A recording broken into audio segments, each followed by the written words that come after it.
হিসাবে এটা আজকে আমাদের কাছে খুব গর্বের বিষয়। আজকে আমাদের চন্দ্রযান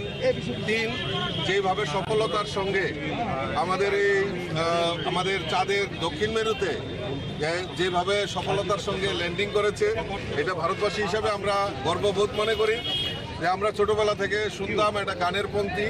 ভারতও আবার জগত সবার শ্রেষ্ঠ আসন হবে, সেটা আজকে বাস্তবে রূপ নিয়েছে। আমি ধন্যবাদ জানাই আমাদের ভারতবর্ষের প্রধানমন্ত্রীকে, আমি ধন্যবাদ জানাই আমাদের যারা পুরো ইঞ্জিনিয়ার টিম যারা অক্লান্ত পরিশ্রম, যারা আজকে এই চন্দ্রযান ৩ সফলতার সঙ্গে যারা আজকে এই আমাদের ভারতবর্ষের মানকে উজ্জ্বল করেছে, আমি তাদেরকেও ধন্যবাদ জানাই সমস্ত ভারতবাসী এবং আপনারা যারা এই সংবাদ মাধ্যমের সঙ্গে জড়িত, আপনাদেরকেও অসংখ্য ধন্যবাদ জানাচ্ছি আজকের এই শুভ দিন।